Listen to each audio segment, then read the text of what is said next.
नमस्कार। दिन भर की बड़ी खबरों में आपका स्वागत है। मैं हूं आपके साथ अंशिता। आज इस बुलेटिन में बात होगी पाकिस्तान के आतंकी ठिकानों पर भारत के हमले की।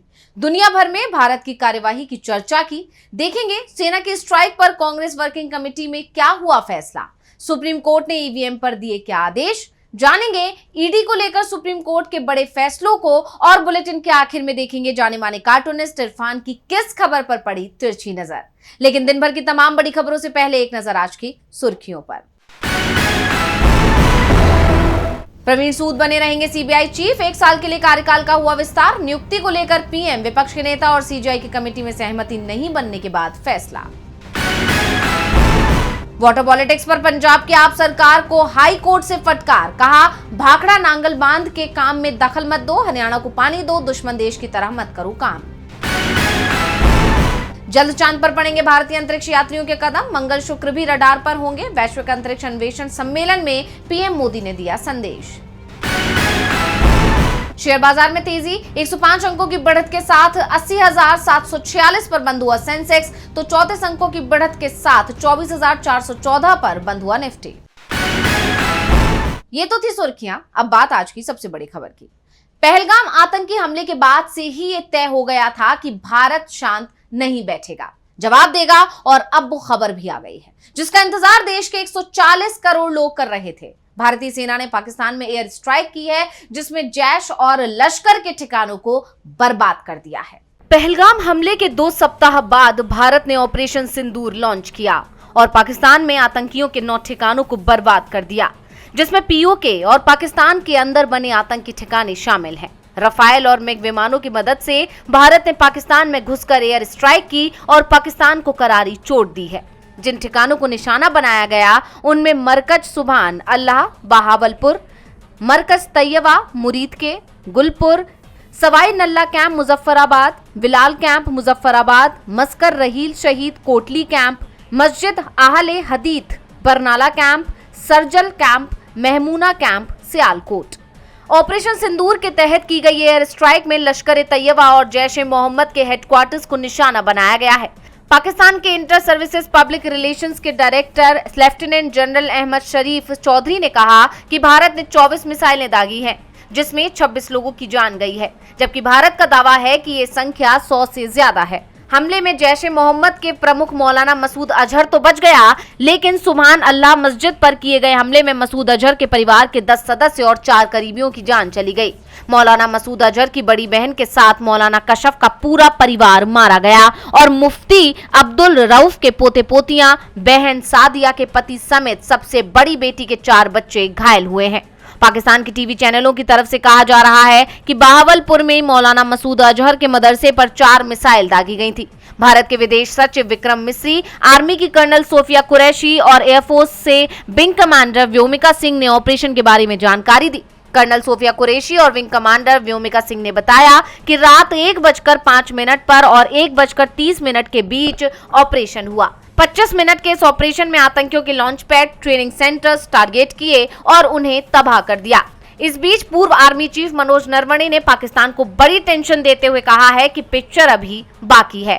भारतीय सेना ने पूरी दुनिया को अपनी ताकत दिखा दी है। सेना की कार्रवाई को लेकर अब तमाम देशों की प्रतिक्रियाएं सामने आ रही हैं। सबसे बड़ी बात तो ये है कि इस मामले में कोई भी देश पाकिस्तान के साथ खड़ा नहीं दिख रहा है। तो किस देश की तरफ से क्या बयान आया, सामने आई रिपोर्ट। पाकिस्तान में भारत की एयर स्ट्राइक ने तहलका मचा दिया है। जहां भारत की जनता को अपनी सेना पर गर्व हो रहा है, तो कुछ देश इसे लेकर चिंता भी जाहिर कर रहे हैं। इस कार्रवाई के बाद भारत ने कई देशों के राजनयिकों से बात की। दुनिया भर के राजनयिकों को ऑपरेशन सिंदूर के बारे में जानकारी दी। इसमें यूएनएससी में शामिल देशों के राजनयिक भी शामिल हैं, जिससे ये साफ हो गया है कि भारत वैश्विक स्तर पर भी पाकिस्तान को घेर रहा है। भारतीय एनएसए अजीत डोभाल ने चीनी विदेश मंत्री वांग यी से फोन पर बात की। उन्होंने वांग यी को साफ किया कि भारत का इरादा तनाव बढ़ाने का नहीं है, लेकिन अगर पाकिस्तान ने तनाव को और बढ़ाने की कोशिश की तो भारत दृढ़ता से जवाबी कार्रवाई करने के लिए पूरी तरह तैयार है। दरअसल चीन ने भारत की इस कार्रवाई को दुर्भाग्यपूर्ण बताते हुए कहा था कि हम मौजूदा हालात को लेकर चिंतित हैं। तुर्की का भी कहना है कि ये पाकिस्तान की संप्रभुता का उल्लंघन है। वहीं कतर, यूएई ने भारत और पाकिस्तान से अपील की है कि ऐसे हालात पैदा न करें जो क्षेत्रीय और अंतर्राष्ट्रीय शांति के लिए खतरा बने। जबकि इजरायल ने भारत के आत्मरक्षा के अधिकार का पूरी तरह से समर्थन किया है। उन्होंने कहा कि आतंकियों को ये जान लेना चाहिए कि मासूमों के खिलाफ उनके घिनौने अपराधों से उन्हें छिपने की कोई जगह नहीं मिलेगी। वहीं अमेरिकी राष्ट्रपति डोनाल्ड ट्रंप ने कहा कि मुझे लगता है कि लोगों को पता था कि कुछ होने वाला है। संयुक्त राष्ट्र के महासचिव एंटोनियो गुटेरेस ने चिंता जाहिर करते हुए कहा कि दुनिया इस सैन्य तनाव को बर्दाश्त नहीं कर सकती। रूस ने भी दोनों देशों से संयम की अपील की है, लेकिन पाकिस्तान में बौखलाहट दिखाई दे रही है। पाकिस्तान के प्रधानमंत्री शहबाज शरीफ ने भारत की ओर से किए गए मिसाइल हमलों को युद्ध की कार्रवाई करार दिया और कहा कि उनके देश को करारा जवाब देने का पूरा अधिकार है। पाकिस्तान ने सुरक्षा परिषद से भी संपर्क किया है। अब ऐसे में ये संघर्ष आगे और बढ़ेगा या थम जाएगा, ये देखना होगा। दुनिया संयम बरतने की बात कह रही है तो भारत की तरफ से भी साफ कर दिया गया है कि अगर पाकिस्तान ने कोई हिमाकत की तो वो जवाब जरूर देगा। पूरा देश इस मामले में एकजुट है। सेना की कार्रवाई को लेकर कांग्रेस वर्किंग कमेटी की बैठक हुई, जिसमें एक बार फिर सेना और सरकार के समर्थन का ऐलान किया गया। पूरी दुनिया भारतीय सेना के जवानों का हौसला देख रही है। पाकिस्तान के अंदर भारतीय सेना की स्ट्राइक को लेकर पूरा देश एकजुट है। सभी दलों ने सेना के शौर्य को सलाम किया। सेना की सफलता पर कांग्रेस वर्किंग कमेटी की बैठक बुलाई गई, जिसमें सेना की कार्रवाई का समर्थन किया गया। इस दौरान कांग्रेस अध्यक्ष मल्लिकार्जुन खड़गे ने कहा कि सेना की बहादुरी को सलाम करता हूँ। हम आर्मी और सरकार के साथ हैं। इस मुद्दे पर कोई भेदभाव नहीं, एकजुट होकर लड़ेंगे। राहुल गांधी ने भी सेना को पूरा समर्थन दोहराते हुए कहा कि इस एक्शन के लिए हम उन्हें शुभकामनाएं देते हैं। कांग्रेस पार्टी और कांग्रेस कार्य समिति की ओर से पूरा समर्थन है। वर्किंग कमेटी में हमारा डिस्कशन हुआ, पूरा समर्थन, full support to our forces, best wishes to them, much love to them, complete support from the Congress party and the Congress working committee. Thank you. सभी विपक्षी दलों के नेताओं ने इस जंग में सेना और सरकार का समर्थन करने का ऐलान किया है, तो सरकार ने सभी दलों को इस मामले में जानकारी देने के लिए सर्वदलीय बैठक बुला ली है। रक्षा मंत्री राजनाथ सिंह की अध्यक्षता में ये बैठक दिल्ली में सुबह 11 बजे होगी। इससे पहले राजनाथ सिंह ने सेना की कार्रवाई पर कहा कि हमने जो टारगेट तय किए थे उन्हें पूरा किया है। सेना का ऑपरेशन पूरी तरह से कामयाब रहा है। राजनाथ सिंह ने साफ कर दिया कि हमने सिर्फ उन्हीं को निशाना बनाया जिन्होंने हमारे लोगों पर हमला किया। भारत शांति प्रिय देश है, लेकिन हम पर हमला होगा तो जवाब जरूर दिया जाएगा। ऐसे सवाल उठ रहे हैं कि क्या पाकिस्तान आतंकियों को मदद देना बंद करेगा? वैसे देश में सबसे ज्यादा सवाल ईवीएम को लेकर उठते हैं। इस मामले में सुप्रीम कोर्ट में सुनवाई हुई तो क्या कहा कोर्ट ने, देखिए रिपोर्ट। सुप्रीम कोर्ट ने ईवीएम को लेकर बड़ा फैसला सुनाया है। महाराष्ट्र और हरियाणा चुनाव में ईवीएम में गड़बड़ी के आरोप लगे थे। दावे किए गए थे कि बीजेपी को मिली जीत के पीछे ईवीएम जिम्मेदार है।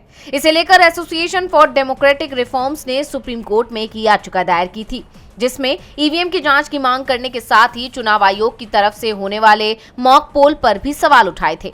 सुप्रीम कोर्ट में सुनवाई के दौरान एडीआर की तरफ से पेश हुए वकील जोसेफ अरस्तु ने मॉक पोल की प्रक्रिया को पूरी तरह से नौटंकी तक बता दिया। सुनवाई के दौरान सीजीआई संजीव खन्ना ने कहा कि 11 फरवरी को हमने चुनाव आयोग को हलफनामा दायर करने को कहा था, जिसमें कहा गया है कि अब उन ईवीएम इकाइयों पर डेटा नहीं मिटाएंगे जिसकी जांच की डिमांड उम्मीदवारों की तरफ से की गई है।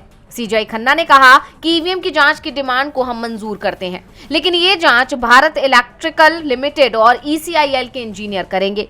ये इंजीनियर ये सर्टिफिकेट भी जारी करेंगे कि इस बात से संतुष्ट हैं कि माइक्रो कंट्रोलर और लोड किए गए सॉफ्टवेयर के साथ छेड़छाड़ नहीं की गई है। अगर कोई उम्मीदवार मॉक पोल आयोजित करना चाहता है तो वो ईवीएम में डेटा मिटाने की मांग कर सकता है। इससे पहले 11 फरवरी को हुई सुनवाई के दौरान सुप्रीम कोर्ट ने साफ कर दिया था कि दूसरे और तीसरे स्थान पर आने वाला उम्मीदवार ईवीएम की जांच चाहता है, तो इस पर इंजीनियर ही जवाब दे सकता है कि ईवीएम से छेड़छाड़ हुई है या नहीं। हम चाहते हैं कि अगर किसी को कोई संदेह है तो वो दूर हो। आप में से कौन सही है हमें नहीं पता, हम सिर्फ पता लगाने की कोशिश कर रहे हैं। और अब कोर्ट ने साफ कर दिया है कि ईवीएम का डेटा डिलीट नहीं किया जाएगा। ईवीएम की जांच को लेकर सुप्रीम कोर्ट ने बड़ा आदेश दिया है, तो इलाहाबाद हाई कोर्ट के जज यशवंत वर्मा को लेकर भी सुप्रीम कोर्ट ने बड़ा फैसला कर लिया है। जस्टिस वर्मा को सुप्रीम कोर्ट ने 2 विकल्प दिए हैं, तो क्या है ये विकल्प, देखिए रिपोर्ट। न्यायमूर्ति यशवंत वर्मा से सुप्रीम कोर्ट ने साफ साफ कह दिया कि अगर वे इस्तीफा नहीं देते हैं तो राष्ट्रपति को रिपोर्ट भेजकर उनके खिलाफ महाभियोग की सिफारिश की जाएगी। यानी सुप्रीम कोर्ट यशवंत वर्मा से बेहद नाराज है। दरअसल न्यायमूर्ति यशवंत वर्मा के घर पर नोटों की गड्डियां मिली थी। इस मामले में उन पर लगे सभी आरोप सही पाए गए हैं। बता दें कि यशवंत वर्मा के घर से मिले कैश मामले की जांच के लिए प्रधान न्यायाधीश संजीव खन्ना ने 22 मार्च को 3 सदस्यीय समिति गठित की थी, जिसमें पंजाब और हरियाणा हाईकोर्ट के मुख्य न्यायाधीश शील नागू, हिमाचल प्रदेश हाईकोर्ट के मुख्य न्यायाधीश जीएस संधावालिया और कर्नाटक हाईकोर्ट की न्यायाधीश अनु शिवरामन शामिल थी। समिति ने 25 मार्च से जांच शुरू की थी। समिति ने अपनी ये रिपोर्ट 4 मई को भारत के प्रधान न्यायाधीश संजीव खन्ना को सौंप दी। मामले में गठित सुप्रीम कोर्ट की इन हाउस समिति ने उन पर लगे आरोपों को सही पाया है। इसके बाद सुप्रीम कोर्ट ने न्यायमूर्ति वर्मा से इस्तीफा देने को कहा है। प्रक्रिया के तहत प्रधान न्यायाधीश ने उन्हें तलब किया। उन्हें पहला विकल्प इस्तीफे का दिया गया है। अगर वे इस्तीफा देते हैं तो ठीक है, नहीं तो रिपोर्ट राष्ट्रपति को महाभियोग की सिफारिश के लिए भेजी जाएगी। मिली जानकारी के मुताबिक न्यायमूर्ति वर्मा को 9 मई तक जवाब देने का समय दिया गया है। इन हाउस जांच लंबित रहने के कारण सुप्रीम कोर्ट ने अपने न्यायिक आदेश में उनके खिलाफ एफआईआर दर्ज करने की मांग वाली याचिका पर सुनवाई से इनकार कर दिया था। सूत्रों के मुताबिक जांच शुरू होने के तुरंत बाद न्यायमूर्ति वर्मा ने वरिष्ठ वकीलों की एक टीम से कानूनी सलाह ली थी। वरिष्ठ अधिवक्ता सिद्धार्थ अग्रवाल, अरुंधति काटजू और अधिवक्ता तारा नरूला, स्तुति गुर्जर सहित एक अन्य वकील ने उनके आवास का दौरा किया था। अब सबकी नजर इस बात पर टिकी हुई है कि न्यायमूर्ति वर्मा 9 मई तक इस्तीफा देते हैं या उनके खिलाफ महाभियोग की प्रक्रिया शुरू की जाएगी। या तो इस्तीफा दें या महाभियोग का सामना करना होगा।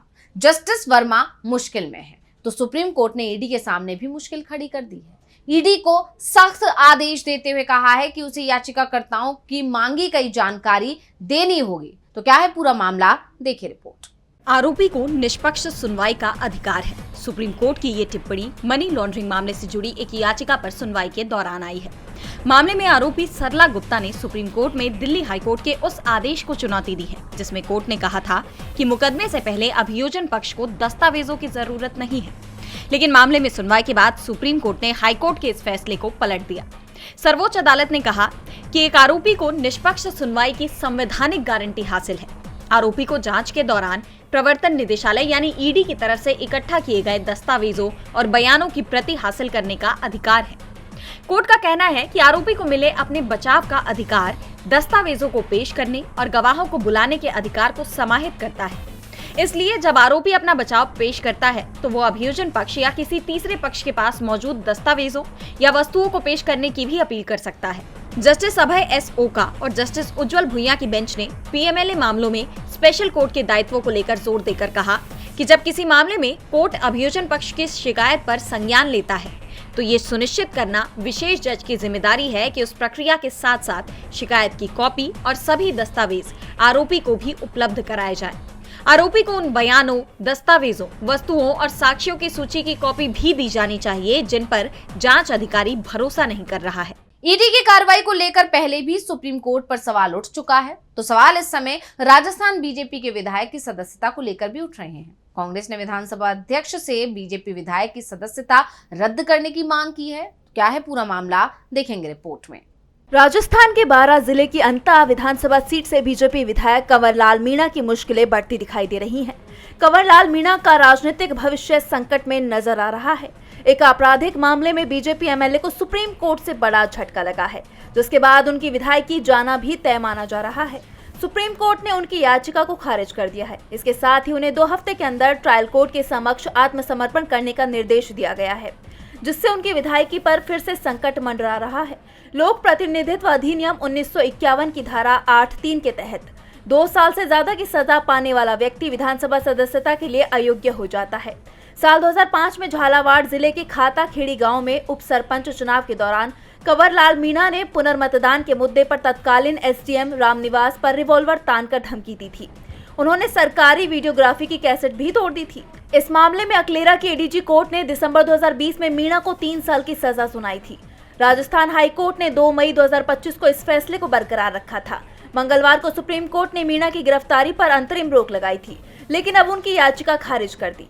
कांग्रेस ने इस मामले में विधानसभा अध्यक्ष वासुदेव देवनानी से मीणा की सदस्यता रद्द करने की मांग की है। विपक्षी नेता टीकाराम जूली और प्रदेश कांग्रेस अध्यक्ष गोविंद सिंह डोटासरा ने इस मुद्दे पर तुरंत कार्रवाई की मांग की है। दूसरी तरफ मीणा के वकीलों का कहना है कि सुप्रीम कोर्ट ने सिर्फ सरेंडर के आदेश को रद्द किया था, न कि पूरी सजा को। सुप्रीम कोर्ट के फैसले के बाद कंवरलाल मीणा को 21 मई तक सरेंडर करना होगा। उनकी विधायकी रद्द होने की स्थिति में झालावाड़ क्षेत्र में उपचुनाव की संभावना बढ़ गई है। और बुलेटिन के आखिर में देखेंगे जाने माने कार्टूनिस्ट इरफान की किस खबर पर पड़ी तिरछी नजर।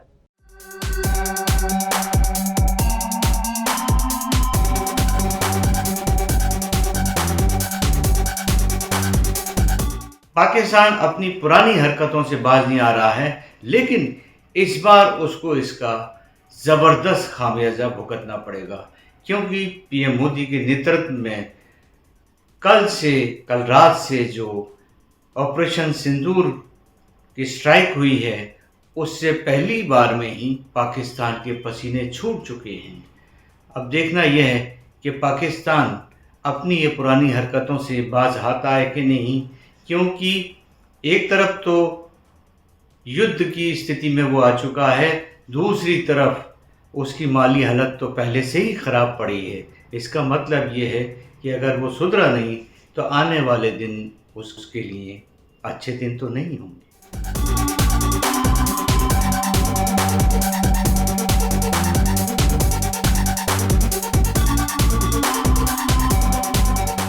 बहुत बहुत शुक्रिया इरफान जी। तो आज इस बुलेटिन में इतना ही। आप देखते रहिए DV लाइव। नमस्कार।